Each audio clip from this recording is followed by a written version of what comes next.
episode of Off the Clock with Mo. Today I have a guest with me today that's not necessarily a guest, but more like a brother to me. You know, been in each other's lives for I don't know over 30 years, 35 years or so. So we got Curtis Brown here today. He's gonna enlighten us with some of the things that he knows that we didn't know that he do know, and some things that we thought we knew that we may not know as much as we thought we knew. So, like I said, we like to welcome Curtis Brown here today. What's thinking? Been trying to get this going for a long time now. We finally been able to catch up, with one another to do this podcast. You be on the move. You're a busy man. You're a hard man to get to nail down, man. I mean, you gotta go to work every day like yourself. But like I was saying earlier, we finally got this going. We finally able to get this started now. And like I said, I'm sure a lot of people are gonna find out some things they didn't know that they didn't know. Mm-hmm. But to start everything off with, what was family life like for you growing up? And where were you born at and things of that nature? Originally, I'm a country boy. Originally by blood. Born in Tuscaloosa, Alabama, Druid City Hospital, 70s baby. It was a different way of life than living up in where we are now, Michigan. To go from Alabama to Michigan, big change in that time in the 70s, 80s.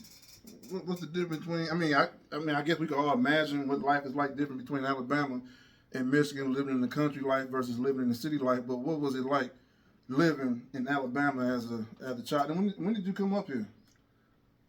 We originally had moved up here. I think I was 2 when we originally moved up here.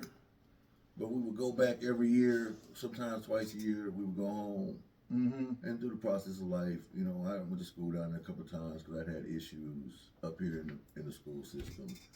And they had sent me home and still came back here, though.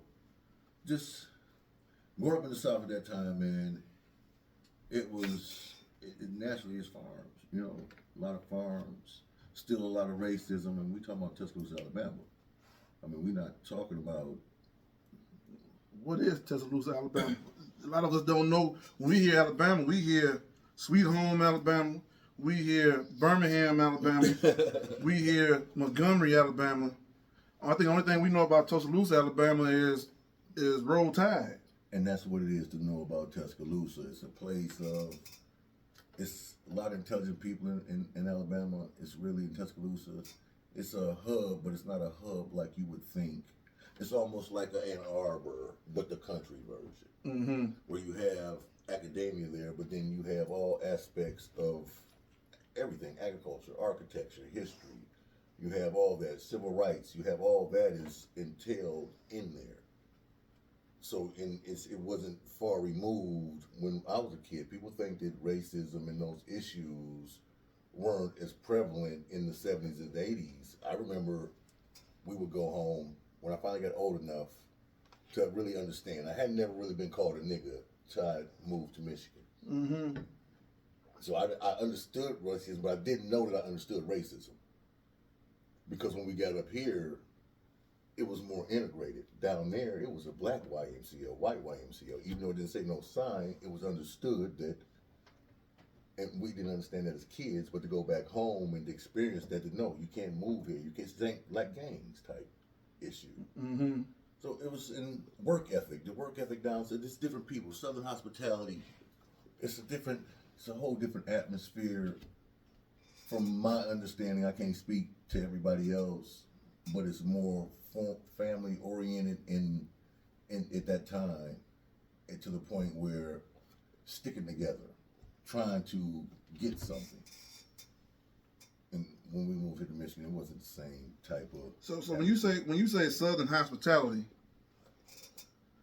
what is Southern hospitality compared to being up here, as they would say, the North? Because I know some days I'll be like real, like second guessing myself. Should I say hi to this person even though I don't know him?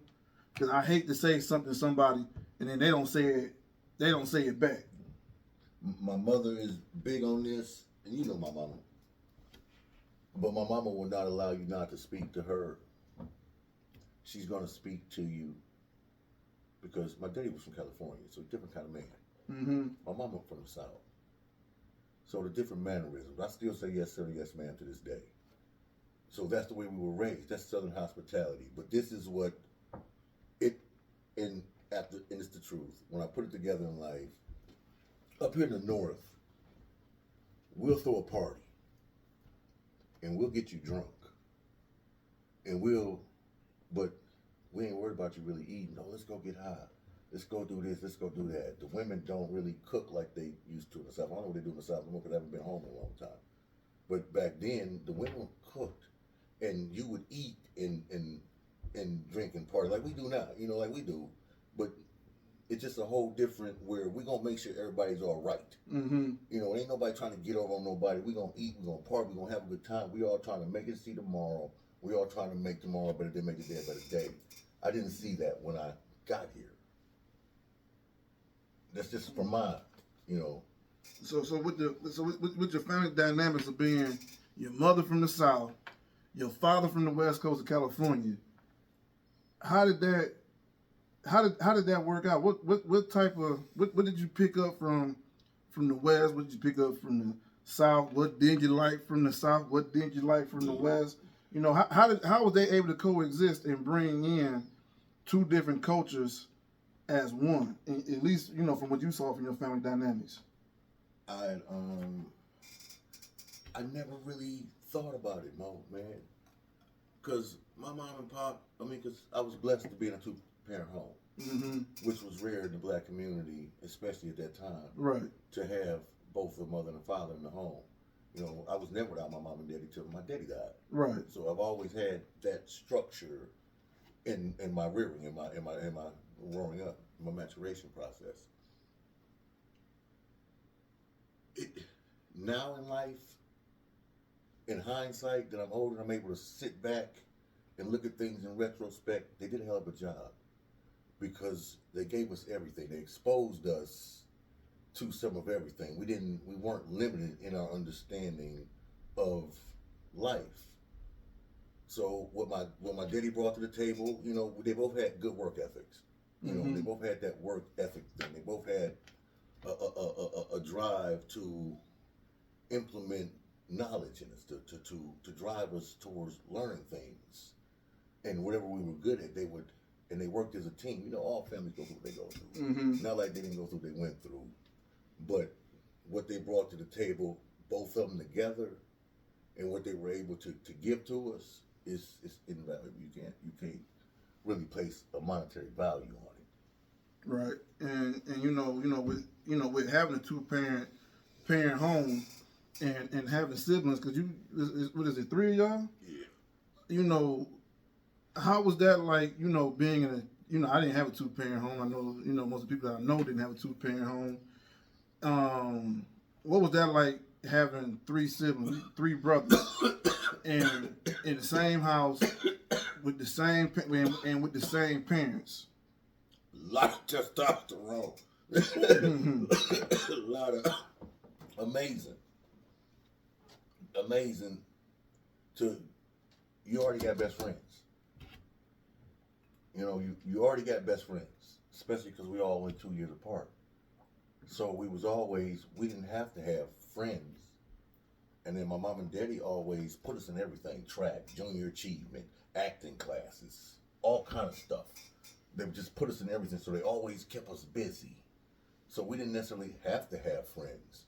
I really, to be honest, my first friends were white. Mm-hmm. My first real friends, the original friends were white. I didn't have black friends. All my friends, were all white. Yeah. Because we grew up in the houses in the back. So I grew up with Chris Simons. What's the back? People don't know. What is the back? Back, we grew up in Taylor. They call it Sin City. Because originally, when we moved there in the 70s, it was predominantly white. And what they would call, not trailer trash, but necessarily the bottom side of the white demographic in economical sustenance. But it was a melting pot where everybody was able to come together, and everybody it's like it was driving everybody together. So it actually ended up being a very beautiful place, in my estimation of it now. But where it started, but the back was at the time when it really started, when they started to move Taylor up, and they had housing complexes, and some of them were subsidized and some of them weren't subsidized. So if you were lucky, you could be in one of the subsidized. I mean, either way, you was blessed. But if your mom and dad had money, you know what it was. You stayed in unsubsidized, or if your mom and dad didn't have money, you stayed in the subsidized apartments. So which one did y'all stay in? We stayed in the houses. Mm-hmm. That's what I'm saying. We stayed in the back. So the back of what? The back of those subsidized apartments and the back of those regular apartments, we stayed in the houses. So you stayed in the houses behind Taylor's projects. Yeah, is what you're saying. Yeah. So and everybody in that part of the neighborhood was mostly white. Everybody. 99.9%. Yeah. Were white except for your family. And Kumani Horton and Joby Morrow. Well, I think Kamani moved there much later on. Yeah, but when I moved there, yeah, we was the only ones. But I'm told initially, then there was the other. I think Joby and them might have been the same time we were too, but they stayed in the better part of the houses that we lived. But you know, how was what was it like? You know, being there with all those, you know, white folks and in the house and having two parents, probably in a community where mostly white folks probably had both their parents in the house too. Did they look at y'all any different? Were you still black to them? Did you feel like you was equal to them? Did you ever feel any type of like, I'm not as good as them? Best upbringing ever. Mm-hmm. To be honest, man. My business acumen, all the context, I'm still friends with all these people together today. All those parents were instrumental in my learning process in life. Chris Simons, his daddy owned the gas station on the corner. Everybody didn't know that Chris Simon daddy owned that gas station. My daddy's original dogs used to guard that man's when we first moved to Taylor. So we grew up, I grew up, why do you think I got an RV? The first time I ever saw an RV, we used to play in Chris Simon's house. So I grew up around all these white people. They never treated us like niggas. We had one neighbor that my daddy, you know how my daddy was. My daddy wasn't for no games. So one time somebody tried that shit. And after that, we never had no problem. I didn't have a problem in life till I moved into the projects. That's when I really had a problem with race. And my problem with race was my own race. So when you lived in the houses over there, you had no idea what was going on up there in them projects per se. Oblivious. Right. And when you saw those projects from a distance, you know, if you was over somebody's house and you see these, you know, townhomes, apartments, whatever, you know, over top of the roof of these houses, did you ever wonder what goes on over there before you moved over there? No, because it was because you would come back in the houses sometimes. You know, you would ride your bike back there. Mark would ride his bike back there. You know, but the dope boys and the things that was going on in there, none of those people ever came back there because there was a family back there that was well known. I've never put nobody's name. There's quite a few families back there that don't nobody. They run, so they wasn't bringing none of that back there. When they finally did, they brought it over by the school, by the elementary school, but they knew better than to bring it over there because of the people that were in the city. Well, I mean, I figured that because when the whole time I was there, up until probably like junior high school, there used to be 3 ways in to what was then Pine Ridge, what is now the Pines. And one of them entryways was from the house in the back, in the houses. And one day, I woke up one day to walk to school, to walk to the bus stop, and it was this big, long, gray barricade that stopped cars from entering from behind. And they put spikes on the walls. Well, that came much longer. But But that let people know that that let us know that lived over there, you not welcome over here per se. You stay where you at and leave all your shit up. Leave all your crack in there. Leave all your horse manners in there. Leave all your life in there. We don't want y'all over here without, they said it without saying it out loud. They said it with their actions. Like when I was in Alabama, that's what I was explaining, that you understood that that's the way it was. You don't come here. You're not welcome to come here. Because when I was growing up over there, the crack epidemic hit. And you had people selling dope. I guess they thought that they were selling dope from behind at the back of Pine Ridge in the back of the houses, and people was just on crack left and right, and did that ever attract you or your brothers to be like, ooh, I want to go over there too. Ooh, I want to see what they doing over there too. It looked fun. It seemed fun. It's a rush or something. See, for us, Mo, before we moved in there, before we lost that house in the houses, we ended up losing the house. We lost all our dogs. We lost everything, and we ended up moving till we had enough money to not be subsidized. So we ended up moving. We were still subsidized, but we ended up getting the Amber Woods, which was supposed to be the better of the complex. We started out in Southland originally. When we first came to Taylor, we started out in Southland and Pickwick. But before we moved into the apartments, we never went in those apartments. We played in the woods because we had woods behind our houses. We grew up with all the white kids. We had white kid stuff. We built forts, underground forts, tree forts. That's all we did was play in the woods all day. Literally, that's all we did all day was play. We grew up playing in the woods. Then when we moved there, it changed because it wasn't no. My pop wouldn't let us leave because they were scared. So remember, they used to make us stay in the square and shit. So we couldn't go back to our normal friends. We couldn't go back to the friends that was right there, and they wasn't coming to where we was at. So we pretty much lost all our friends, even though they was right there. And we got through into some shit that we didn't even really had no idea about. I never questioned my blackness. I never thought about it till I got around black people. Yeah, I can see how that. I can see how that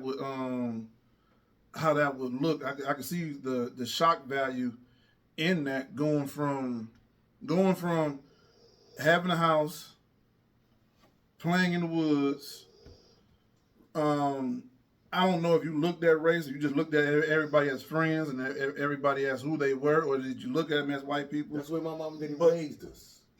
But then when you transfer from that to living in these apartments, these projects, whatever they may be, around people that look like you, but then your whole dynamics change as of what it is you do. Like you go from playing in the woods to running through the apartment buildings. You go from playing in the woods to hopping walls and walking to the stores and things like that. We used to walk to the store, but we was never go through the apartments. We was walking to the store since I was in the 3rd grade from back there. But we always walked through the house. We would walk through the woods. It used to always be woods. So we would walk all the way through the woods and come out on the backside by the houses and come up there. We would never, ever go into the apartment complexes. Now once you moved into these apartment complexes, but you and your brothers, there's 3 of y'all, and there's a shitload of other guys out there that's either up to no good, that's undesirable. Some's trying to make, some's trying to stay on the straight and narrow as they could. Some of them, tried but fell off because you needed money over there. You know what I'm saying? It was known that you had to, money ruled everything over there, even though, money isn't everything.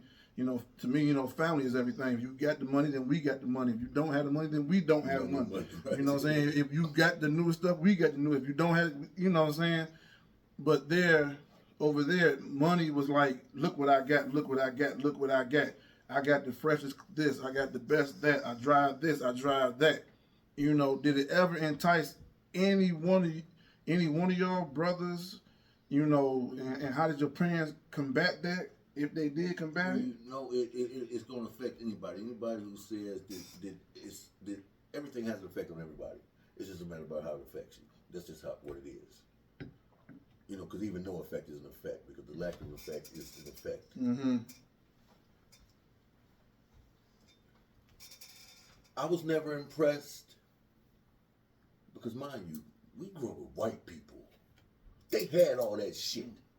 And they didn't, you know, they didn't walk around and it was around millionaires. You know, my brother, you know, people, rich people.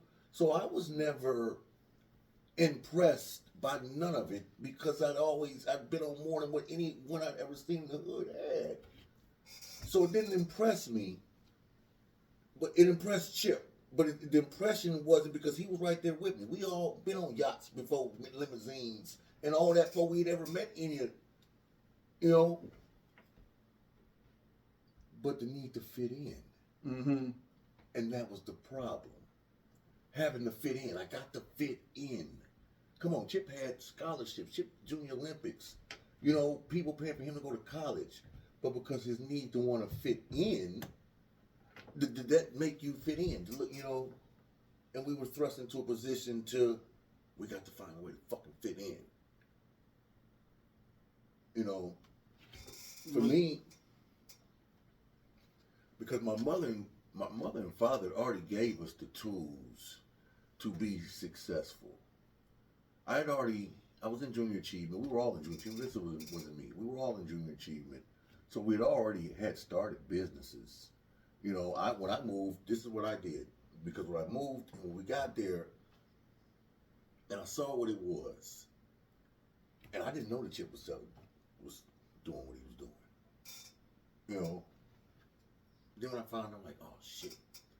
Because the whole time, when I came there, because of the way my mom and daddy raised me, and the things that I had been introduced to, I saw all the garbage out, and I knew that where we were staying, that it was the nicer apartments, and it was all women. So I just started knocking on the doors and taking out garbage. Didn't nobody know. So I knew all the old people. And they would just leave their garbage out. And I would get my mama, I get up early in the morning, and I'm taking out garbage. It's just like I do to this day. But I learned that from them. So I would have money. I didn't have to go sell dope. I didn't have to. As soon as I could get a job, because that's what my daddy did. Mm-hmm. So as soon as I could get a job, a legal job, I went and got a job. And I still went through newspapers. And I still went and took out garbage. And I would still get up and go run for track. And because that's the way they raised us. So with the, you know, with the whole fitting in, and then the whole moving in, you know, being in a different environment, trying to fit in, trying to find your footing in this, you know, social way of living. And then you go to school, and then it's even seen even more in school, even though at the time you don't even know that these people are like living maybe, I ain't gonna say necessarily a false life, but a stunting life, to where it's okay, we all had play clothes, we all had school clothes, and you get these school clothes, and you would have them, they would look so, you know, they would look so much better, say, than yours, because their school clothes may have had names on them. You know what I'm saying? Your school clothes may have just been a regular old polo shirt, or a regular old t-shirt, or a regular old sweater with no name on it, pair of pants with no name on it, or in a pair of shoes that may have said, I don't know, if it was a name brand shoe, it was the lower end of a name brand shoe. If it wasn't a name brand shoe, it was a shoe like a Pro Wing or a Stadia. Look here, Mo, man. And how did you get caught up in that? Did your brothers get caught up in that? And if anybody did, how did it affect them? If you didn't, how did that affect you as well? My mom and daddy couldn't afford to buy us clothes. And that's just the truth. They could barely afford to feed us. They housed us and they made sure we got educated. They made sure that we got the extra shit. Y'all gonna run track, not to go make us. You know what I'm saying? I want to take acting class, so they put me and Big Dave was improv acting classes together. You know, our business classes. They put us all in business class. So they always, the money went to things like that. We didn't understand that then, though. You know, as kids. You know, so even though we was living in the houses, we still was getting food stamps. But this is what I saw as the difference. And so we grew up with all the kids that had everything, right? And I used to have to wear my mama's shoes to school because they couldn't afford to buy me shoes. White kids never ever laughed at me, never ever picked with me, never ever said, and there was never a joke or crack or nothing. If it was anything, it was their mom and daddy bringing me some fucking shoes down there. You know? Mm-hmm. So our family's always been taken care of by the white community. They ain't never been the Johnson family, and mom and daddy trying to do shit right, and they need. So people always, when I get to the black community, you know, because I'm playing with the white kids and these hand-me-downs, you know, the worst to the worst. Mm-hmm. But they're not no jokes. When we get to the projects, now I got on winners. I got on some shoes, junior high. One of the worst days of my fucking life. Basketball practice. Winners from Payless with the plastic soles that you can't stop in at basketball practice. And you remember trying like I was ice skating. Oh, quit playing, humiliating. And it fucked Chip up. You know, it fucked Chip up. You know, it didn't really bother me because, you know, I fight. You know what I'm saying? So if a motherfucker go talk too much to me, then I get a motherfucker off me because we gonna fight. Mm-hmm. And he wasn't really no fighter like that. He could fight, but he wasn't no fighter. So he just had to find another way. He was selling the dope. I remember, I work at Burger King to this day. Chip got a job at Burger King. And he hated that how all the kids was fucking with us, teasing us. Every check he got, Chip went and laced us. The first time I got a nice pair of shoes. Mm-hmm.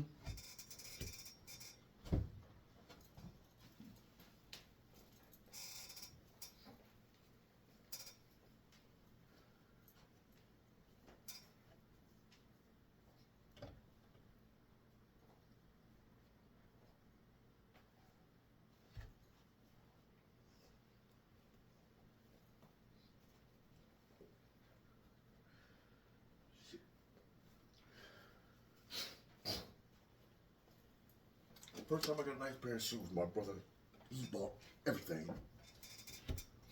He would take us shopping. You remember the first pair of nice shoes you had? To me, I think there was a pair of Alesis. Mm-hmm. I remember those. You remember when Target opened in Southgate, or TJ Maxx, or whatever it was back in the day. It was TJ Target, over there by the Chuck E. Cheese. Mm-hmm. Yeah, TJ Maxx. Whatever it was. Bigger Boy jeans, you know. I thought I was the shit, you know, my little Lees and shit, you know. And because he didn't have that much, but he spent everything he had. And every time he would get his money, he would come make sure my brother with me was good. Mm-hmm. That's what started driving him to really sell dope. Right. Because he couldn't make enough money. And you know when your brother when your brother would do things like that, you know, even though you got, you know, a mother and a father at home, They were doing the best they could do. what did it feel like having your brother for the first time take you shopping for the first time to get something to whereas you feel like they're not gonna tease me today or tomorrow? Man. Chip been taking care of me since taking care of me was taking care of me. I'm saying, so what did it feel like the first time? For the first time that it was him. No, man, come on, man. We would be in Tuscaloosa, and we would be hungry, I remember we would be hungry when we would be here. We was hungry, man, and we was at a Piggly Wiggly. When grandmama sent us to go get whatever it was we going to get mine, we used to go pick vegetables for another motherfucker. But we hungry. Mm-hmm. And I saw Chip put a Twinkie in his pocket. We was going to pay for it. He did it so bold. It was the coldest shit I ever saw in my life. We was kids. And I knew we was hungry. And I was like, shit, I wish to grab me a Twinkie and put me a motherfucking Twinkie in my pocket too. Mm-hmm. And we ate. Mm-hmm. That's what we... Yeah. So when you seen him put the Twinkie in his pocket and you put a Twinkie in your pocket as well, could you tell what you was doing was wrong and you justified it, or could you tell what you was doing was a means of survival? Because it's a difference. Yeah, It's definitely a difference. It's a difference between. So we was thieves. Me and my brother could steal a house from up on the motherfucker. But we was stealing because we didn't have nothing. We had not like that. We had everything. We didn't have but we would be hungry. I'm keeping it real. We'll be hungry as fuck. But we didn't have the clothes and shit. So we go in but we was, when I got to the point where I could take care of myself and I did where I could pay for it, I didn't have to go, I stopped doing that shit. But initially it started because I was fucking hungry. Mm-hmm.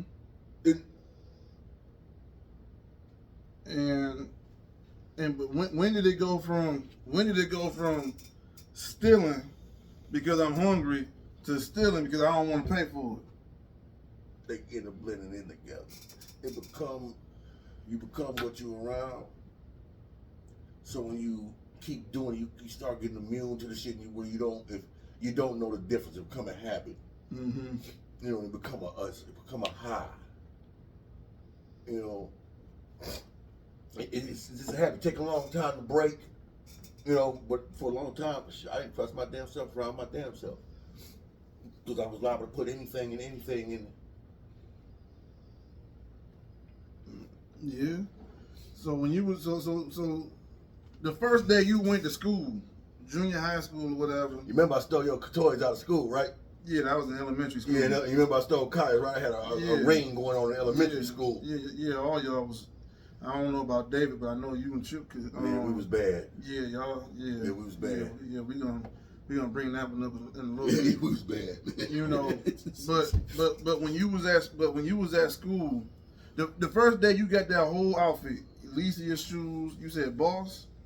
It was Bugle Boy jeans. Yeah, Bugle Boy jeans, and whatever shirt. Nah. No, I think he bought me. He didn't buy me some Damage when Damage was out in some U's and shit. But I think the first one was Bugle Boy jeans. The Bugle Boy jeans. And the first were you anxious to get to school that next day? Not really, Mo. You didn't sit the clothes out on the bed or something and be like, man, I'm about to fuck them up with this one today. No, they ain't gonna talk about me today. I did that with all my clothes. It didn't matter. They ain't gonna talk about me today though. All your clothes at one point, as you said, people, man, they were cracking jokes on you and laughing at you. But this day right here, the day before, you got these. Did you ever say in your mind, they ain't gonna talk about me today? No, because I knew that they were. Because it wasn't the clothes that was the problem. It's because I was different. Come on. Football practice, because you know my mom and daddy kept me out of sports, out of football right till I got to high school. I could have probably really made a career. They were scouting me. I was being scouted by everybody. Boxing, all kind of people scouting me. So freshman year, or maybe it was sophomore year, it was freshman year. This one fucked me up in life the most. Biggest fuck up in my life, most traumatic shit ever happened in my life. Took me a long time to get over this shit. We out catching punts. Now you know Sabia was the man. what was he, second? He was number 2 in the state, running back at the time, I think. I guess I don't He's know. like number 2 running back in the state. Kai was transferring over to King because they wanted him at King, and he was trying to get me to transfer to King. But where we went to, we started catching punts. And I never played football like that, you know. So I'm having to do it repeatedly. So I'm trying to catch the punt, the sun got in my eyes. And I said, punts are so deceiving. And Sabia called me a bunkie, which means a black hunky, because I said the word deceiving. So from that point on, everybody called me bunkie. Even my white friends who had never saw race or never ever crushed me, because now they even started calling me bunkie. And all my black friends was calling me bunkie. But I understood because I wasn't like, I'm black, but I wasn't raised like them. So I knew that I was different. It was something that was never, but it fucked me up all my life. To understand that I wasn't raised. And that don't make me different. That don't make nothing wrong with me. Don't make nothing wrong with them. But just that I wasn't. This is a part of life. But we as black people need to stop shunning intelligence. Because we shun and we minimize the importance of an education and just the basic fundamentals. You can just get the basic fundamentals. You ain't gotta be no genius. You don't have to be an Einstein, but to have a thought process, to be able to articulate your thought process is a skill, is a necessity in life, and functioning in life. But do you think that comes from being in a single family home? Regardless if, let's just say, I agree, absolutely. you in a single family home, but both parents are active in your life. But this parent living over here, this parent's living over there. You're over here with this parent so often. You come over here to this parent, you know, sometimes, and you don't have that. You may not have that solid foundation to have both parents per se, because if you look at some of these professional athletes that have, you know, say they come up in one parent home, like great athletes, get all the accolades. Everybody praises them. Everybody is, and my mother did it by herself. But then you also have great athletes that have both parents. And sometimes that athlete that has both parents has that same drive, but also may have that structured foundation versus a foundation that has cracks in it. You can't minimize the importance of the family structure, the nucleus of a family structure. And that's not negating saying, because the nucleus does not always necessitate you having the mother and the father, but that's the optimal condition that you want, is a 2-parent family, because it alleviates it takes the stress off of one each other. You can, I gotta rest, you gotta rest. You know, you can implement 2 minds. So the give and the take is something that if you can't see it in action, you can't really understand the importance of it. So from my viewpoint, so when you take someone who doesn't have that structure or hasn't really seen it in action, they're going in blind. When they get in a relationship, when they have kids, when they do all these other things, they're going in blind because they don't really have a plan. They don't have, they see it on the outside, they see it on TV, but you know that's not, they haven't actually seen the true, what it takes, to make it happen. So it's a beautiful thing. I look at what my mother brought to the table, what she brings to the table, not what she brought, she's still alive, what she brings to the table, and I look at what my father brought to the table. And my mother struggles. She says that we love my daddy more than her, and we think my daddy was smarter than her, and he was the this, and that. That's natural in boys, you know what I'm saying? Especially when you got a man in your house, you know what I'm saying? We fight, we tussle, you know what I'm saying? So you naturally, it pops. You know what I'm saying? So naturally, you talk about Pops, you have a different relationship with Pops. Mm-hmm. But I understand that where Pops was, you know how my daddy was. that was Pops. He was a brutal man. So it was one kind of, he taught us how to be men. You know, he taught us how to do that, but he was highly intelligent. My dad was a man who was sitting right up his own legal papers and mail them in. You know, so my daddy never hired a lawyer, and we won all the time. My daddy wrote his own stuff up. He was that cold-blooded. And my mom would be right there. You know, so people didn't know that. When we getting people trying to fix and stuff, no, my daddy right there. So he was an intelligent man. People just didn't really, the white people knew that. The people didn't really understand what he was doing. My mother, on the other hand, because she's a hothead too. She's a hothead, so they matched together because they were both hotheads, but she's intelligent. And then by her growing up in Tuscaloosa, where, especially as black people, when she was growing up, it was a drive to be intelligent. And it was an epicenter there for that function to transpire. So she was privy to that the whole time. She was being exposed to those different things the whole time. And even though she didn't have the means or didn't apply those things to her life at the time, she made sure that my daddy, she said, no, we're going to do that. But because with all of that, and then you hear, like you said, Bunky, do you believe that it's because of the way at that particular time? I don't know their whole life backstory before then, but at that time it was just one parent, and quite a few of them that's just, you know, the difference between being in a household with one parent and could play a part in being in a household with two parents. I mean, that is to accept each individual as they are versus laughing at another because they aren't. I understand what you're saying. I think it goes back to I think that us as black people, we do have unfortunately a natural inclination to feel inferior. So we go around masquerading, and so we don't really want nobody to outshine us because we already have an inferiority complex that is imposed, and that's what you're getting to.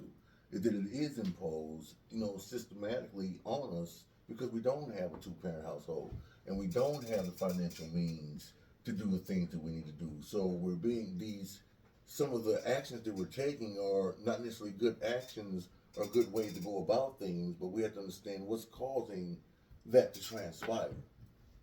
So if we don't have proper funding for food, housing, if we don't believe in keeping families together, because you have to be able to see that to understand how it works, to understand the compassion that a man shows for a woman when she running her damn mouth all day and everybody in the house knows she's wrong and needs to shut up, but he still humble himself as a monster of a man, and because he love her and he don't feel like he got to go impose his brute on her, but then on the same token, she know when to shut up because she knows that he's a man, and that to be able to see that so you don't have those insecurities or those complexes when it's done right, because it can be done wrong. You know what I'm saying? You still come out, but when it's done right, you know, you don't have those predispositions in life. So what was it like being in high school for you and you said you and your brothers are all 2 years apart. Being in high school with one another 2 years apart, you know, what was it like being in high school with the same people that you are now growing up with in these Taylor subsidized houses versus still going to school with these kids, white kids that you grew up in the houses with? What was it like having to I don't know, pick and choose who you dealt with more on a regular basis versus who you didn't deal with more on a regular basis, or even dealing with these people that weren't considered to be the same as us? Why are you hanging with this? They don't know what we're going through. That was the problem. But at the same time, some of the people didn't know that you may have grew up back there with them for years and years, all my life. So what was that like being in school with that diversion, with that anxiety, or with that difference? It was hard. And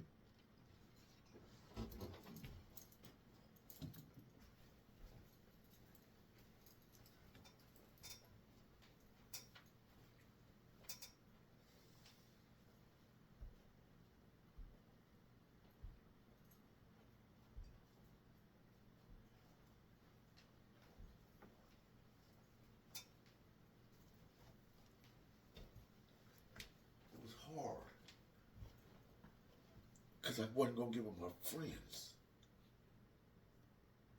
It was hard for David because David wasn't going to give up his friends. So it was hard. So I always knew that I was never not going to get teased. Because I was going to be the guy that was going to date a white girl. I was going to be the guy that was going to be at the white people party. I was going to be the guy that was going to...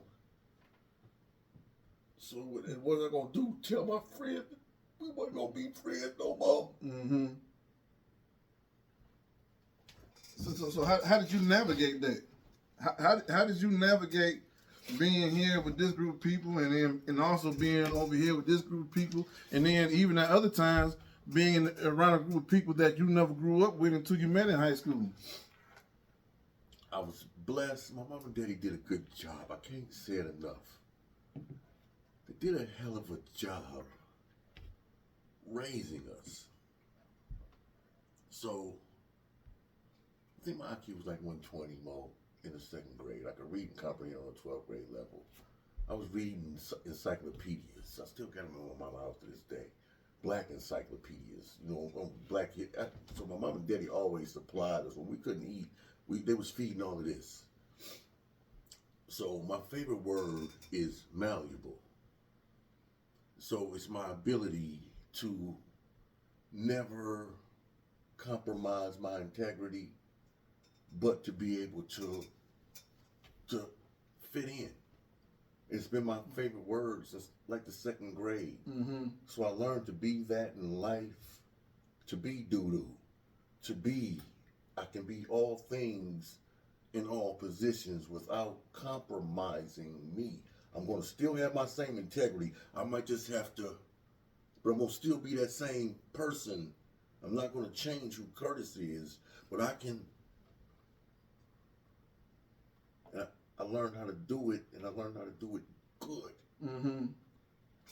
So now you say, you in high school, and you say you didn't mind dating white girls. You wasn't gonna stop dating white girls, or you was gonna start dating white girls. They like me. However it was. They like me. But now you are living in these subsidized apartments, unsubsidized apartments, however it may be, projects, whatever, and you're around more black girls in those environments than what you was ever used to. But they don't know this. But now they see you dating a white woman or a white girl. How did that feel? Did you feel uncomfortable being around black women and dating a white girl? Did they make you feel uncomfortable? Did you date black girls just out of guilt, or how was that growing up? I didn't understand the dynamics like I understand them now. Because now, and when I talk to all these women, they're like, "Oh, we liked you, and you had the best body, and you were so funny, and you were this, and that." And all I could think was, all you ever did was tease me and talk about me. But I didn't understand the dynamics, because that's where the mind frame was at in the black society at the time. Because I didn't have the clothes that everybody had, because I did talk different, and because they didn't know who I was, so they did, and they liked me, but I didn't understand because they was picking on me and fucking with me. So it just pushed me more away. Mm-hmm. Because it just pushed me more away, because all they ever did was fuck with me. Now, I do remember, I can't remember who she was, but I do remember this one, it was a black female, I can't remember her name to save my life. But I do remember her always talking shit about you. And I believe it was either our junior year or our senior year, you just threw your hands up and just said, fuck it. And you just started going back in on her. She would say something about you and you just be like, fuck it. I'm saying something. Now I'm saying something. I don't know if you remember that or not. I cannot remember. Was I roasting her?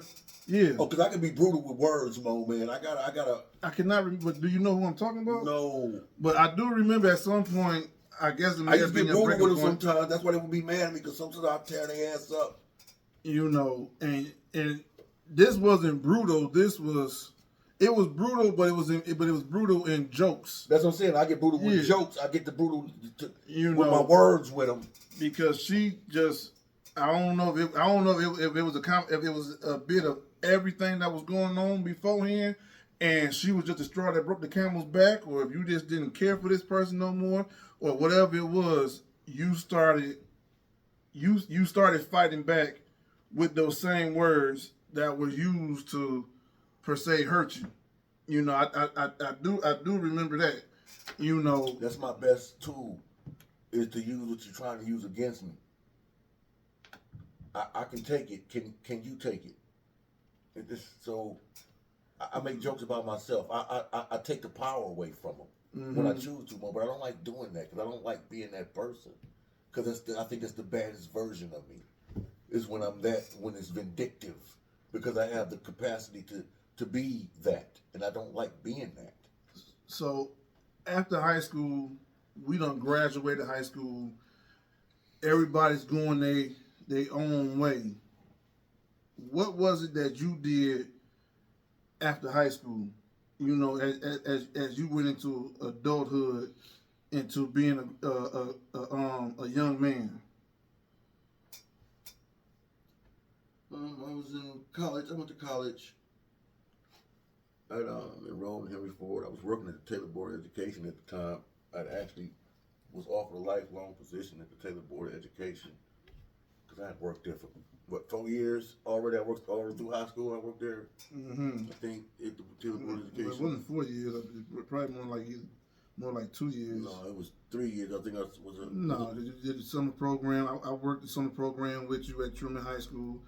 Worked the summer program with you at the baseball field. All right. Then you went to the school board for 2 years. All right. Yep, you're right. So I worked at the Taylor Board. So I was still working at the board. I went to Henry Ford to college for a little bit. Rather than dropping out and going to the Navy. What was that like going to the Navy?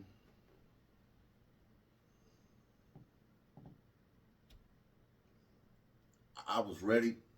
And why did you choose the Navy on top of the other 4 branches of the military? What made you choose the Navy over the Army, the Marines, and the Air Force? I was enrolled in paramedic classes, EMT classes, and stuff. And I was always a worker, and I had my daughter's mother was pregnant at the time.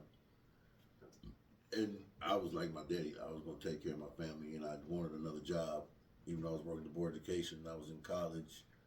But that's the way we were. We did a lot of things. So I was trying to find another job.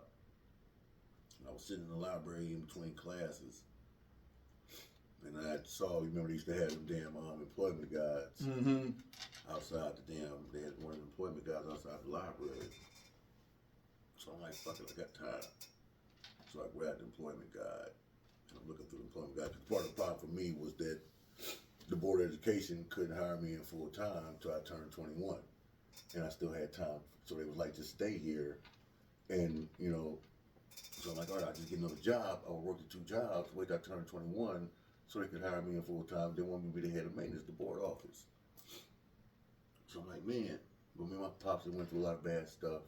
2 bulls in the same house. You learn that too in family dynamics, and there's nothing wrong with it. It's just that's what it is. 2 men, it's hard for 2 men to be in the house, especially 2 strong-minded men. So I knew they had to get out of his house, and I was working. I wasn't doing nothing wrong. I was working, playing sports, I was doing my damn thing. So it wasn't like I was doing nothing bad to where like me to get out of my damn house. So I'm in the library. I'm thumbing through the damn help wanted ads through the employment guide, and I see, do you want to be a firefighter? And I'm like, shit, I'm already taking EMT classes. It sounds logical to me. So I'm like, all right, fuck it. I said, all right, I called them. They didn't have no cell phone back then. Yeah. So I just walk out the damn library. They got our phones lined up. They got the phones lined up out there. So I walked out and went to the damn phone. I called. And I had time between the classes. So I called them, and it was the Navy. And they gave you that good spiel and shit. And I knew, I know I had the baby on the way. And I knew the situation me and Pop was going through. And I'm just like, and I always knew I wanted to go to the military. I'm like, I'm just going to do this shit. I'm just going to take care of my girl and my baby on the way. I'm just going to do this shit. got down there, took the pre-ASVAB, and I damn near aced the pre-ASVAB. They wanted me to be a nuclear engineer where they would not let me leave. You know, and shit is history after that. So now you done took the test, got in the Navy, you enrolled in the Navy. They tell you report to your boot camp. I believe the Navy is in Chicago. Yeah, I was in boot camp then. Yeah. And, Great and, Lakes. and they get you in the boot camp. You go through your boot camp. You graduate. They send you to your next destination. You get to your next destination. Now, what is the Navy really like once you get to either your school that you attend to do what you're gonna do for your duration in the Navy, and and then you get to where you're gonna be at. What was the Navy like once you got there? There is no, I don't know what boot camp is like now, but there is no, at that time, the culture shock that you're gonna go through. There's no way that nobody can explain it. And I don't care how ready you think you are, how smart you think you are, how strong you think you are, it's a shock. So that's the first initial thing is the shock. And for me, it started right off the bus, like you see in the movies. I'm talking about grown ass, brutal ass men spitting in your face, talking. They're not spitting in your face, but they're in your face yelling, and it's absolutely spit flying, and you're fucking petrified because it's a whole bunch of these motherfuckers. So the initial culture shock at that, I don't know what they do now. I don't know what everybody else has been through. But the initial culture shock was, and I'm not a person that deals with that well, so that urge to just, and fight the whole time. It followed me through the military, because I was the dude that they always kept trying, but I just wasn't that guy. So that shock, and I wasn't that, I was used to being disciplined. I had my daddy in my life the whole time.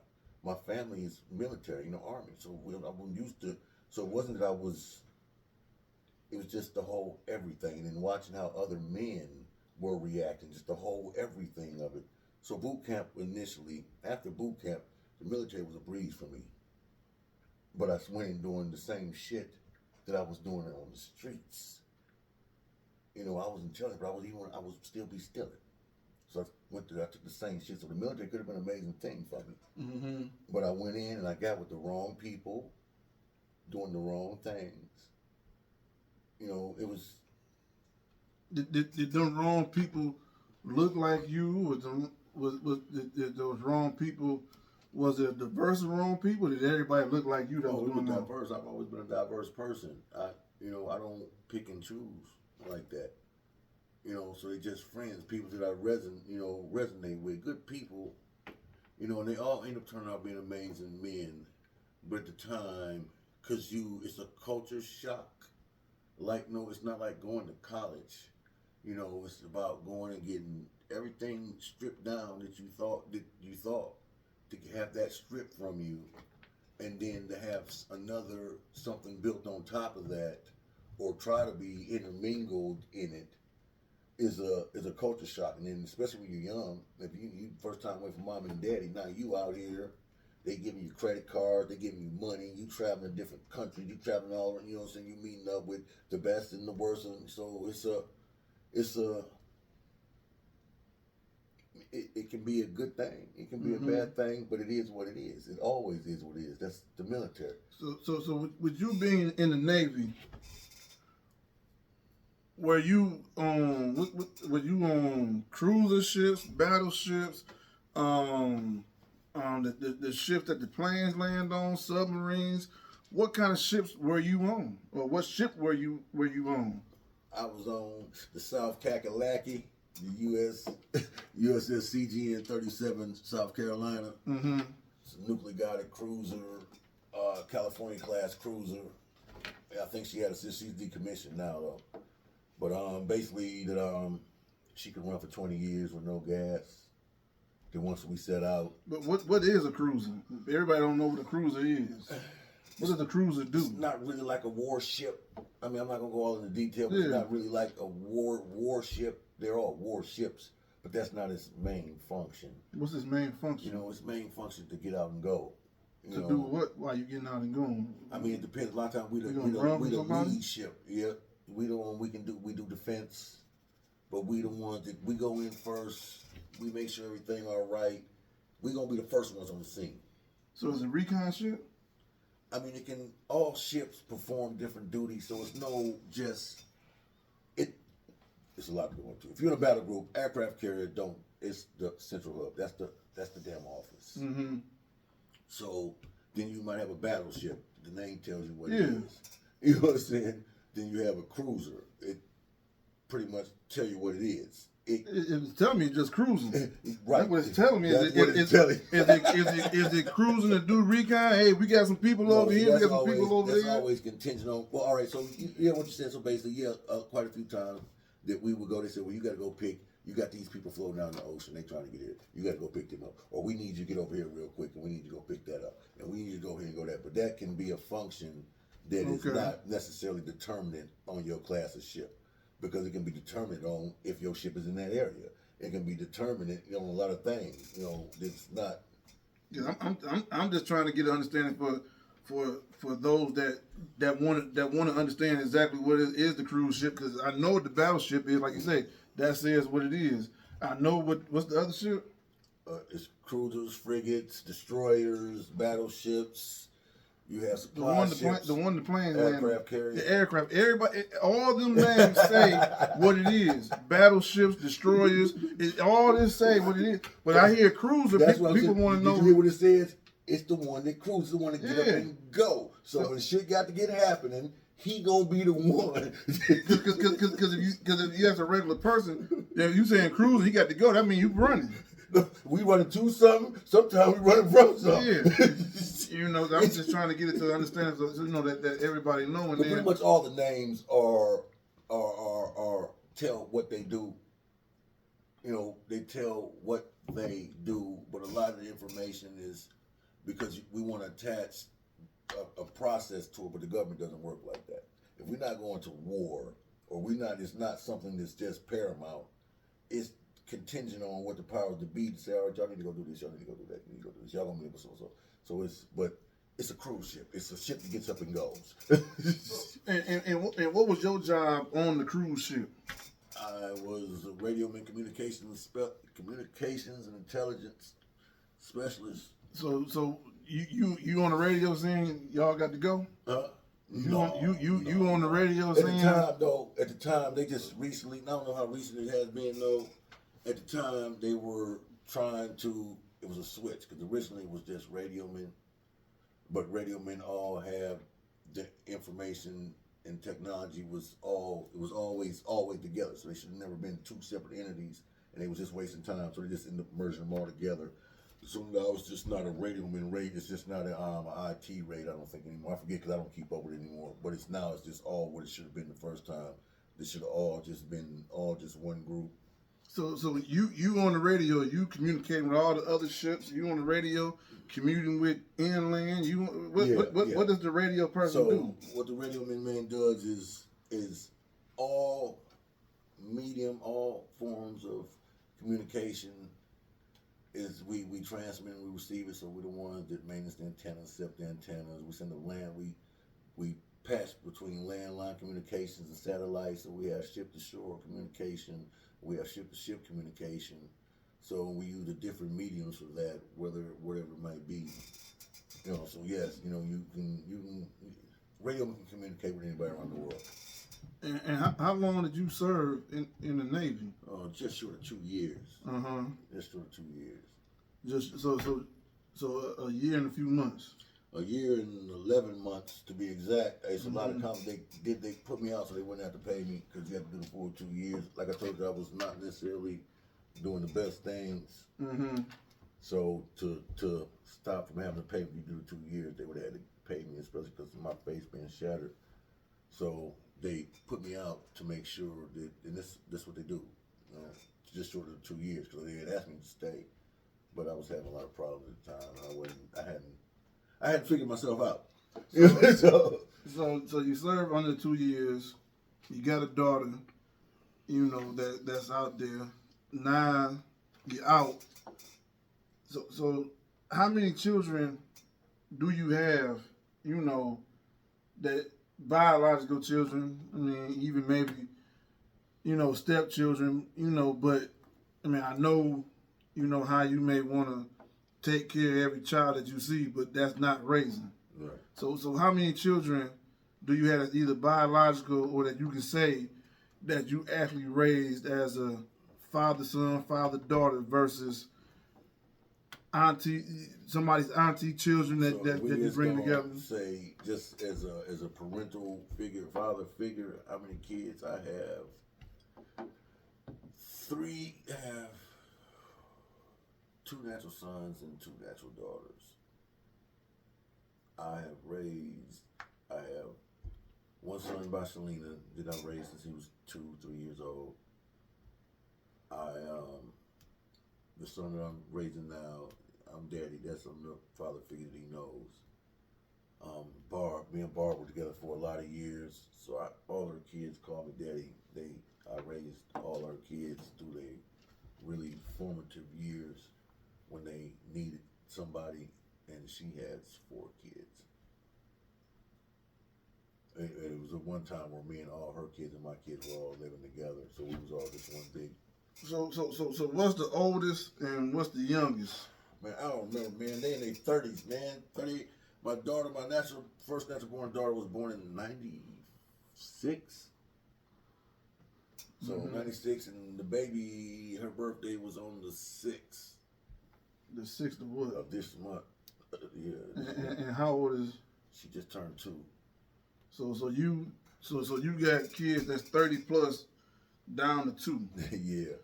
And what's the age difference between the youngest and the next youngest? Kobe was born in 2000. So she was born in 22. So 22 years. 20. So what the hell made you start over from adult children? I ain't gonna say grown, cause I think Right. because I think that people get that misconstrued just because they say your child is 18, 19 years old. Now they're grown. No, to me, they're not grown. They're just an adult. Is what they are.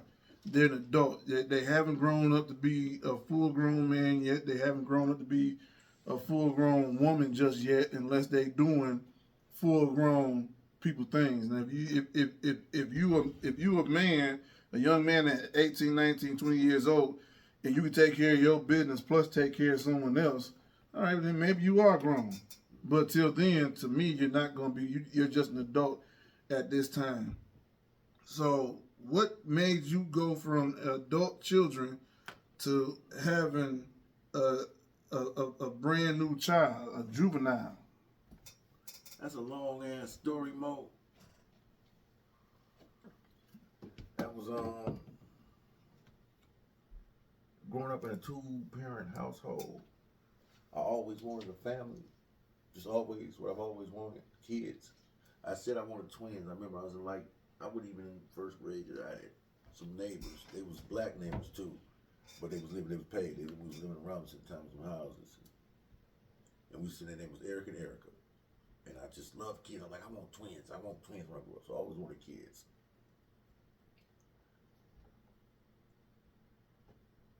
My daughter, I was in the military when, I went to the military because she ended up miscarrying while I was in boot camp. And I started to come home, Mo. I started to say, fuck it, I was going to come back home and take my job back in the board office. But I was just like, fuck it, I'm here. I'm here. And I saw the opportunity, so I'm like, I'm just going to stay. So she ended up getting pregnant again. I ended up getting pregnant again.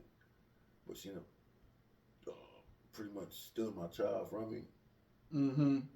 My daughter, you were there. You was in court with me, so you know exactly what happened.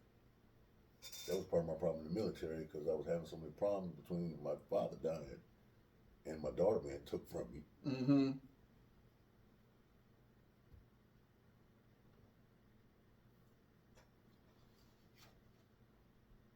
So I always wanted kids.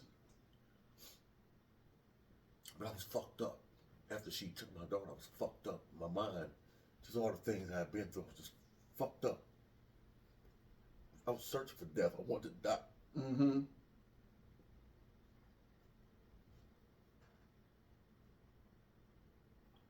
I wasn't a good person. You said you wasn't a good person? What makes you not a good person versus making mistakes? Just wasn't doing. I was doing what I knew wasn't right, but I didn't give a fuck. So you knew what you were doing was wrong. You insisted on doing what was I wrong. wish somebody would have killed me, Mo, man. Mm-hmm. I was hurting so bad. I just going through too much. And never finding a place to fit in. When I came home, y'all, there was so much space grew between us. I had lost my friends at home. Mm-hmm. I didn't have nothing to come home to. But I'd always wanted a family. So, I tried to start another family because of my flaws and the shit I was going through, not able truly to make what I wanted to happen. You know my ex-wife, you know Shalina, so you know how my relationship with my kids there. Mm-hmm. And I took care of all these other kids, so I won't. So I decided to have another one. I mean, I may know what it was like, but most of the people that's watching may not have no type of idea, necessarily, what it was like. Was it something that grew apart? Was it something that was toxic? Was it something that just was it smoke and mirrors? With you and My your daughter, ex- mama, or Lena. with Lena. To I get to where you at right now with the youngest one. With Lena, I had never really had a black girlfriend. Mm-hmm. She's I had dated a lot, but it was just kid shit. Yeah. I had never really had a black woman. I had never really been around in that function. I'd never been in a black relationship like that, where I had to be around black family and deal with the things that happen in a black family. Mm-hmm. Especially outside of a Southern family, in a Sid family, in an Inkster family, project hood, Inkster ass, project ass family. Not saying that's a bad thing, but that's just what it was. I wasn't, and me being fucked up, not knowing really how to deal with shit. I was still going through the shit with the court system with my daughter, mom, my daddy was dying. And I trying to find my footing. Mm-hmm. I just run it.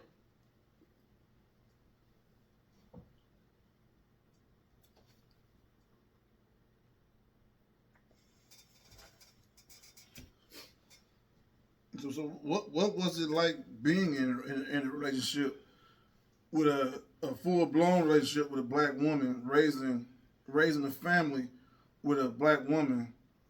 I mean, I know you seen what it was like being in a household with a black woman because you had your mama and your father that was in a house, that was with each other, but then having it be with you, and you dated white women, you dated Mexican women, Mexican Italian women, Cuban you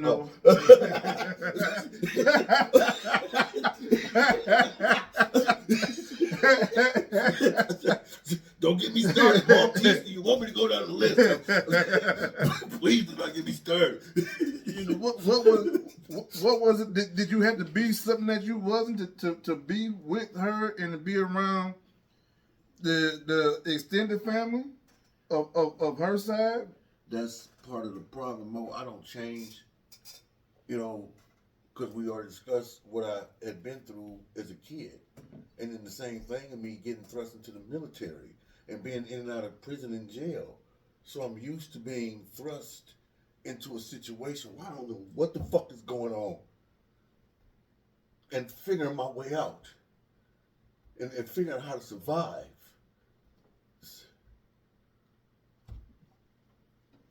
I'm malleable. I Figure it out. Mm-hmm. So what did it feel like being raising a family with a black woman, someone that looks like you, after dating so many different people, even after having a first child with someone? The family structure, the outside family structure, and what we suffer as black people, the thought process of her thought process is changing, but the thought process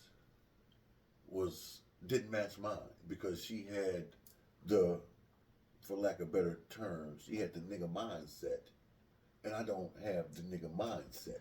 I don't care about the flashy things. I'm not trying to impress nobody. I'm not trying to, I'm not trying to do these things. We were sheltered because it was only us 5 here. We had family around, but my family, we didn't associate with our family like that.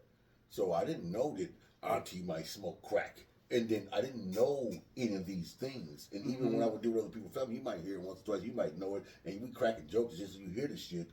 But I had never been set down where that's something that I had to deal with every fucking day. And I got to hear what your daddy think, what your grandma, and they thinking on some ignorant shit because they not realize I'm the white boy. So they want to treat me different. When the whole time I'm just trying to. What was it like? Because, all right, you lived in the back. Everybody that was over there was white folks. Let's be honest with you.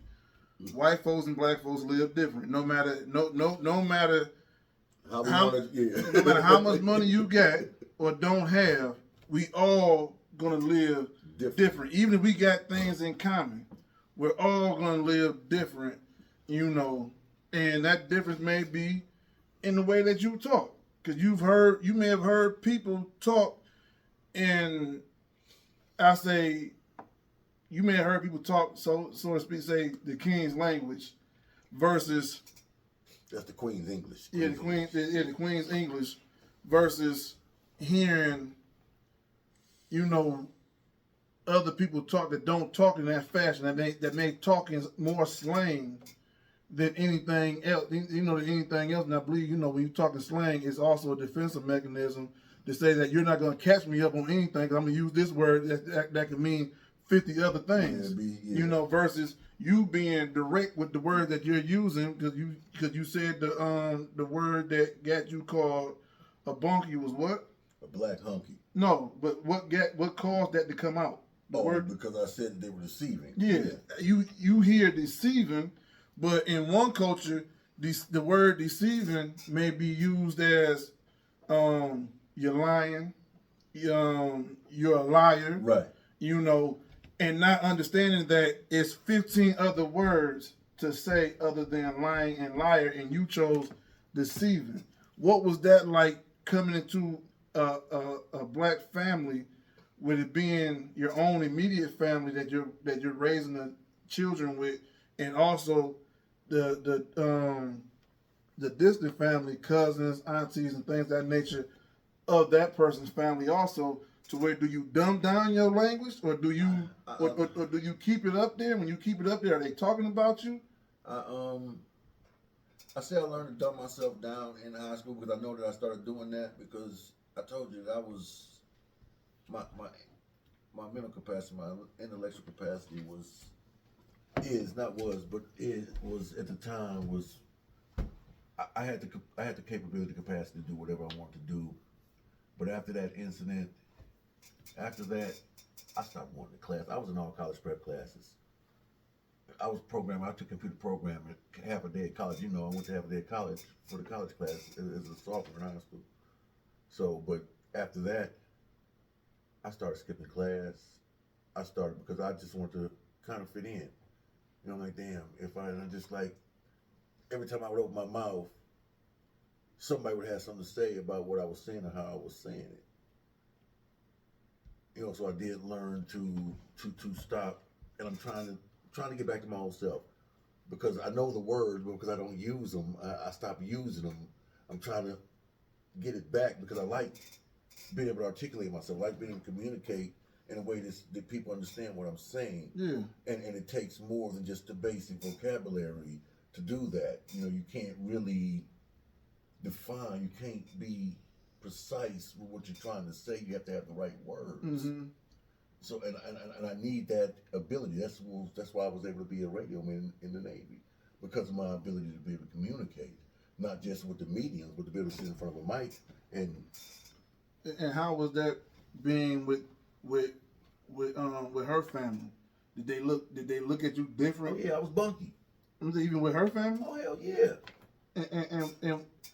And in the process of them, whatever family members may have said something, was there ever a time where she stood up for you? I mean, I can't say that necessarily, not because I'm not with her all day. I don't. Be Well, in I'm pockets. saying, when she was in front of people, and you may have used a word that they're not used to. You know what I'm saying? Whereas, let's just say, let's say for example, they use the word worsen. But then when you use the word worse, it's worse. It wasn't one of those. It was because our family had, they were church going. The older people in the family, they all died off now though, but they were all church people. And so I've always had a relationship with God.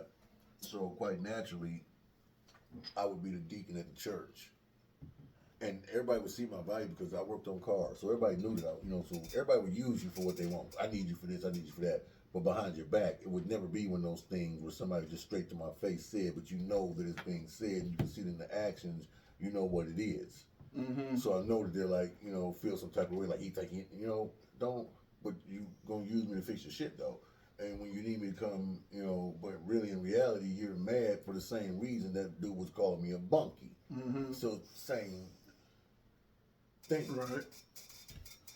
And so you go through this whole thing. You're no longer with her. You get a 2-year-old daughter now, and somewhere in there, life changed to say, I'm gonna be who I truly am, like you said earlier. You like being in the woods.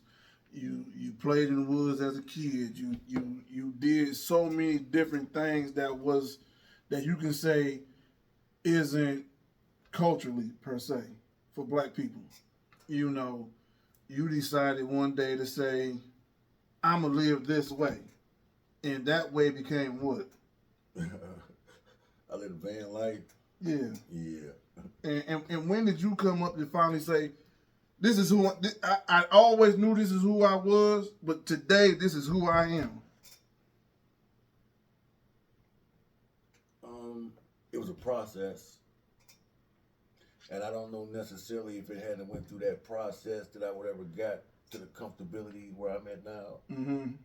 And it goes back to image. It goes back to what we were discussing about moving from the houses to the projects. So initially, I was ashamed, when people thinking he homeless or he's struggling or he's hurting, and all the haters, we knew I'm just getting out of prison. So a lot of people. And how much time did you do in prison? 6 years. Okay. So, a lot of people have a lot of things to say, and life was hard trying to get on my feet, getting out of prison. Right. So I couldn't get employment. I couldn't really make no money. I had to work at McDonald's, which I don't have a problem with. I work at Burger King today, but in a different mental capacity than what I did at the time. So I really couldn't get employment. And I couldn't do what Curtis does. I take care of myself as a man. I take care of my family. I do, how I am. I make money, I give it away. And if I can't do that, then I ain't doing my job, to me. So, and I'm hindered. I can't make no money. So I started a business. Because that was the only person who was going to employ me was me. Mm-hmm.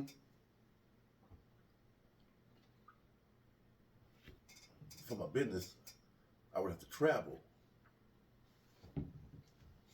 And I would have to carry my equipment. And I'm like, I could afford it, but it didn't make no sense for me to be paying for no rooms and nothing when I'm doing all this traveling. So, and I'm a gadget geek.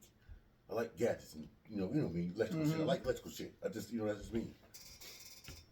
So I'm like, shit, I can just gut this bitch and put all the solar system and everything that I need, so I don't have to pay for the rooms. And I originally just did it, but just for fun. I'm a dude, every dude want to fucking do it. So I'm like, fuck, I'm gonna do it.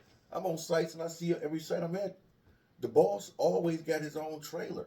He don't go no, he got his own trailer. If he want to go to a hotel, he got his own damn trailer. So I'm like, I need my own shit like that. I'm a boss. This is my image of what I'm thinking. A boss. If you a boss, you boss all the way. So I'm like, shit, I want to be able to. I want to be the boss up and ride up in. So I did the van. So it was somebody that you was working for, that you saw. It was different. No. They wouldn't put no trailer. They had the big trailers. They had a big trailer when they have construction sites. Yeah. Regardless of what trailer it is. Yeah. You saw somebody with the trailer and was like, I could do that. And when you finally did it, what was your first night like, knowing that this is my life from here on out for the time being? It took a long time for me to come to that conclusion. Because like I said, for a long time, I struggled with it. And then people always talking, I'm thinking, how are people going to look at me? I wasn't going to stop me from doing it, but I'm like, how are people going to, no one lives like this, no one, just how, but then when I'm looking at it, I'm like, right, who else can? Because it takes a certain type of mind, it takes a certain type of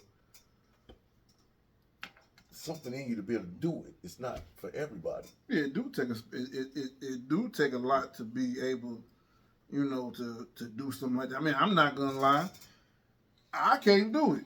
I wouldn't even think twice about doing it unless it was just something in life that just said, fuck it, here I go. You know what I'm saying? But if I, as long as I have a choice in the matter, it's just something that I can't do. That's not saying that it's wrong. That's not saying that shouldn't nobody do it. It's just not, me. And there's a lot of people out there that it's for, and it's always, it's people are doing it more and more now than before, even during the hippie era. I just was talking to him today, so I was just, and people are doing it more and more today, and that first night that you decided to do it, did you ever think that you would change your mind? It's like, I don't know. No, I remember, because I did it for like a year, and I was doing it for the business. I wasn't doing it, to live, because I was still, me and a girl, we had the baby, in the crib, so I would come home. So I would come home when I would be in town. So it wasn't a thing. I was just doing it at the time because, I was trying to buy a house. Remember, I was trying to buy a house. So I was trying to buy a house for the family. But been out for the business and just living in it, I got subcontracted for Campbell's doing the bread when I was doing the bread. And me and old girl was going through what we was going through, and I was like, because I had been traveling already, staying on all the job sites. So I just told her, I'm going to sleep on the job site. And I had been living in the van, probably, it might have been over a year, it might have been years some change. And I was just like, I kind of like this, because I work a lot, and, I like to be able to, I like setting up, I'm like DMX, stop, drop, shut down, open up shop. That's my mentality. That's just my mentality anywhere. I just come in, I sit down, set up shop, and that's just how I function. So it works out for me. Right. So I'm like, hold on a minute. I was working in the RV, and I was talking to her. They was trying to get me to go to Chicago. And the van was having a problem. I knew the van was going to go down. So I started looking for another van. I was like, you know what? Let me see what an RV would be like. But when the van started going down, now I remember saying this a few times. And I don't know if it was you being hard-headed. I don't know if it was you actually thinking that it was going to be what it was. But I kept saying, Curtis, this van ain't going to last too much longer. I dropped the shit out of that. It's time to start looking at something else. And your whole thing was, it's my this, it's my that, it's gonna this, it's gonna that. But then you ended up getting something new. were you just being bullheaded and not and thinking that this van was gonna last forever? No, I already had a plan. Because the day the van broke down, I bought the RV. So I already knew that I could get another vehicle. I was just going to run the van in the ground till I couldn't run it no more. I'd already been looking for the RV. That's what I was trying to say. When I got the job at damn Pepper's Farms at Campbell's, the RV, but I could fix it. You know the problem that was wrong with the RV. So me and Corey fixed it. I wasn't worried about anything I could fix. So we fixed it, you know, like we always do. Shit, but what in the breakdown I couldn't fix. I mean, I could have paid him to fix, but I wasn't going to fix it. But I had already been looking. That was it. The van had rolled another 6-7 months. I had already looked at the RV I got now while I was sitting in the parking lot because I made my mind up then. I'm like, damn it, I'm just gonna buy an RV. So I started looking for an RV. I found this one, but he wanted too much money. I ended up getting it on a link later. But it's the exact same RV I had looked at last September or somewhere around August, September last year. So I already knew, because we do have discussions and I always listen to what you say. And just because I do be sounding like I'm bullheaded, I just be running my mouth just talking to me and you. I be listening. It's just me and you. So, you know, I know, and Smitty be the same way with me. But I know I was going to need another vehicle, so I had already prepared to, you know, to be in position. So how was the van set up to be lived in? What did you do to the van to equip it for you to live in comfortably? I gutted it. When you gutted it, what the hell does gutted it mean? I took everything out but the driver's seat. Took everything out but the driver's seat on it. No, I didn't take the driver's seat on it. I didn't take the back seat on it. I took all the back seats, all the rear seats out on it. Nope, I left the back seat in because it had my man, when I bought it from him, bought a nice ass bed for it, so it had a real nice bed in it. But I put a new bench in it because you have to, when you living in RV or a van, you have to worry about storage space. So the seats that were in it they have to serve a multiple purpose. And if all I can sit in it, and that's the only purpose it serves, it don't do me no good because I got other seats. So I had to install another bench. It's actually an RV now. So I could put solar batteries, extra clothes and stuff, all my little electrical equipment, and it doubles as a seat as well. So I installed that for the solar system and everything. Because I didn't want to do any plumbing on it or anything like that. They sell little porta potty toilets, just like a porta potty, but it's got a flush handle. You push on it. You know, since I installed, put one of those in a mini fridge. Where you put the toilet at? The toilet ain't but about this big. So where you use it at though? Inside the van? Inside the van. I would take a strap, so it was strapped. Cause I ain't never had it spill over, even if it would roll over. The one I had, it never leaked. But you always strap everything in because you got. But it's just a regular toilet. This is a regular toilet seat. You see, I got one in the RV now. So where you get? Do you go to Dick's Sporting Goods to get you a toilet seat? Do you go to an RV store get you a toilet seat? How do you? And when you in the van sits the ceiling height and the floor height is different in the van than the RV. How the hell you standing and sitting in the van to use this thing? The toilet only sit about that high off the ground, and it's got a waste tank on it. It's got a toilet seat. You can get the soft toilet seat, whatever you want. You can get some luxury ones with the push button. But Bree had actually ordered that for me because I told her that when Lena had sold my other van when I went to prison, when Lena sold the other van, all my stuff, I'm like, man, all my stuff gone. And Bree had ended up ordering me another one as a gift. She ordered me another toilet for the new van. Yeah, and then I got the fridge. You can get a fridge. But David, they gave me his fridge because he was driving trucks. And he had a fridge in his van. And I just installed the solar system and a regular gas generator because you really need them both. So I just installed the solar system and put them in and just install them wherever I want them. I didn't do mine because I've done some custom jobs for people, so I didn't customize mine where I hide all the wires and stuff. I was a workman, you know. So I had all the wires out everywhere, but so now you get the van breaks down, you get an RV now. Now what's the difference between being in the RV and being in a van compared to the RV you have now and the van you had then? Space. It's so much more. It sounds crazy because you're still in a little ass RV. It's only around 24, 25 feet. But the space and the ability, because I like to pace. So I'm in there pacing in the van. I would have to get out the van to pace. And people wonder why you walking back and forth all day. You know, something wrong. Ain't nothing wrong with me. I just do that. You know, like the pace. So I can walk in it. that's the biggest beauty of it. You know, I can just 3 beds. If I want to lay in a different bed, you know, and then you can lay in a different bed. The bathroom, the luxury of having a bathroom and a shower that works. So, cause I had the solar shower on the van. I got You had a toilet and a shower? solar shower. It's a bag. You just hang it up and it heat and it tell you what the temperature of the water is. And it's an RV too. I keep all that. So I got the solar shower, the regular shower. I got So you had to shower outside when you outside the van. outside. You had to shower outside the van. Yeah. And where are you at? I don't mean to go back again, but where are you at showering outside the van? I be in the woods. I camp. You know, so I'm parking in the woods. I just hook it up on a damn tree. Anywhere in the woods. Can't nobody damn see. I hook my damn solar shower up and take a shower. Oh, okay. I mean, people don't. I guess that's a form of boondocking. It is part of boondocking. And people don't. I ask people all the time, do you know what boondocking is? No, it ain't a TV show. It's more than a TV show.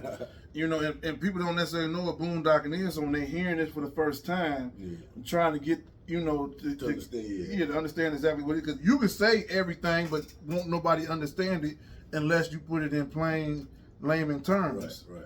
You know, and you know, now that you got this, you know, this RV and you had this van, you know, where other than camping or going to campsites or whatever it may be, where else are you able to park at and not be harassed, or are you harassed everywhere you park at? I ain't never been harassed nowhere I ever parked at.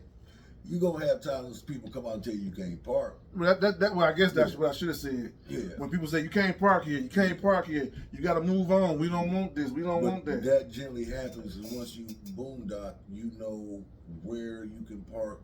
It's just like anything else. You never wear your welcome out. So you know that you can pull into any hotel, pretty much any hospital, and pull in and park and stay overnight. They never want to say nothing to you. Now you do it 2 days, you know they're gonna say something to you. A Walmart, what's the name of it? Pretty much any outdoor store now is pretty much letting people park in the parking lot. I think Home Depot is actually doing it too now, but nobody ever uses them. Everybody knows that Walmart is the spot. That if you want to park and you can stay there days, nobody ever. The lady was just telling you, selling the fireworks, is going up on somewhere, Adrian, Michigan. She's going to Adrian, Michigan to sell fireworks. She been parked at the Telegraph Walmart for 3 weeks, and she was just telling me how I can't think of the word right now, but how pleasant they've been in allowing her to stay. I'm like, that's just what it is, because it's getting bigger and more people are doing it. Yeah. As long as you're going and you're not causing a scene, you conducting yourself in a decent manner. You know, you're not causing a scene. Pretty good, but my fail safe is always this. If you just always truck stops, you know, all the truck stop, they got with them Flying J's and all those. You can always park at all those. I always find all the truck stops, and they have all kind of different places you can park. But if you if you just got to have one place to park and just chill, you need to be able to get things done.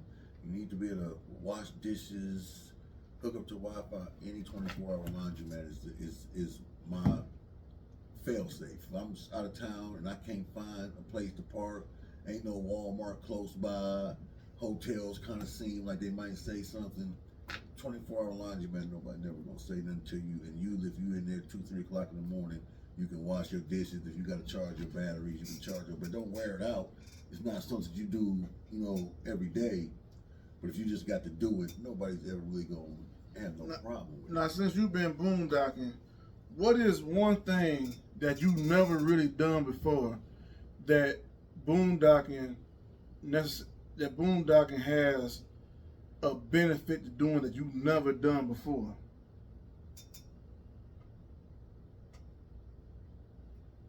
I mean, I can think of one, but I don't know if you feel the same way. What you thinking?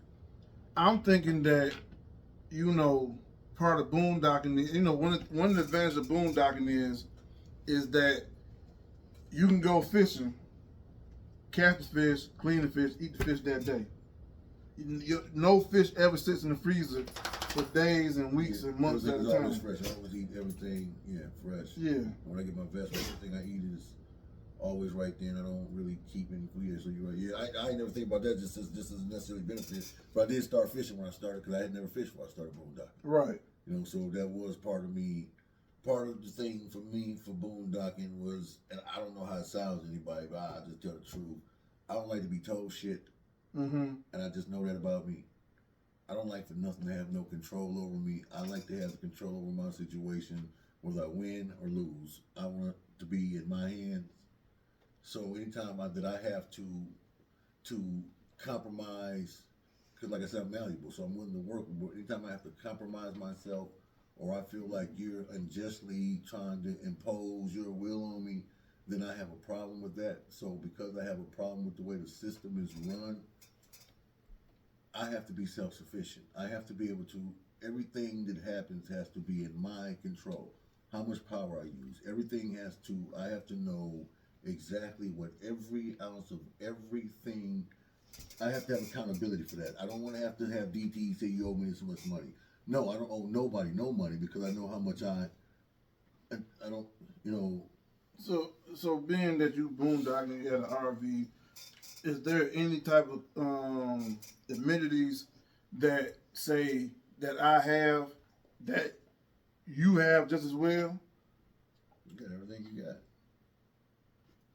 I can put anything I want to in an RV. I mean, it's got a refrigerator and freezer in there, a bathroom and a shower, TVs. I mean, I can. TVs? Yeah, it's got TV. I got a you TV watch? in there now, but I'm putting another TV in there. I meant to buy one today. So how do you watch TV in an RV? You got Wi-Fi too? Yes, sir. So how do you get Wi-Fi TV in an RV and be off the grid per se? I mean, when we speaking about off the grid, talking about some people think it's just off the grid is where part of what I was saying is I don't rely on any government entities. I don't have no attachment to no bills. They're not dictating that I got to pay them for free services that you can get for free. So I run through the day, I run everything off my solar system. I run a solar system, and if I'm running too much power, I will run one of the generator. But in general, I run everything in the RV off solar power. There's not even an alternator built on the alternator right now. Mm-hmm. Everything running off the solar power. So I charge the alternator, the batteries, and everything. So you driving an RV with no alternator built? When I told you the alternator belt broke on that RV, how long that's been? I don't remember. It's been that long, and I ain't put one on there, and it ain't even. And I'm not putting one on there. And it's not costing no. No, I run off the solar system. I just run the solar battery to the damn RV. So one of the last few questions I'm gonna ask is if you can give anybody any advice on how to live off the grid, what would you tell them is a necessity?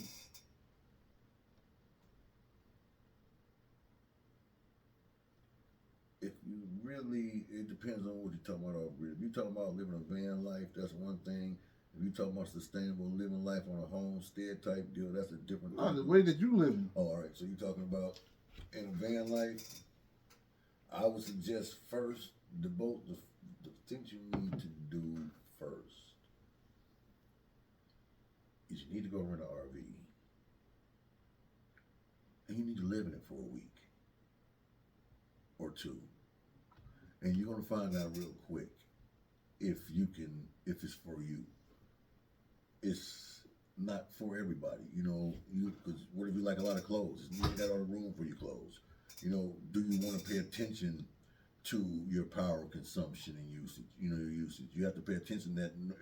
Do you want to have to go put this out? Do you want to do all the things that DTE and all the public works are doing for you? Do you want to have to do those things for yourself? Mm-hmm. So you have to think about that. Do you want to think about, are you doing it by yourself as a single person? Are you doing it with as a couple or a family? How much space do you need? So you have to kind of have a way to gauge that. So I would suggest, it was suggested to me by somebody else, but they were just saying to anybody else, and I thought it was a hell of an idea because I was already living in the van. So that's what made me know that I wanted to move to an RV. I'm like, all right, I can do this, but I want more space. and okay, I can be alone for days and days at a time. Yes, I can do these things. So by renting the RV for a week or two, go do your damn thing. Not no vacation type shit, because that's two different things. Yeah. You know what I'm saying? That's two different things. I'm talking about living that bitch, good, see what it's like to actually do it, and if it's really for you. Don't go invest $3,000-$4,000 in no damn vehicle talking about you gonna go live the boondock RV life. Because chances are, you're gonna get that motherfucker. You're gonna be in it 2-3 weeks, maybe a month. You'll be like, this shit's not for me. And you know, another thing is this. This I want to know as well. Now you gotta have an ID, right? You live in the van life, you're boondocking. What address do you put on your ID? I use my mama address. You don't think I got my mama name? No.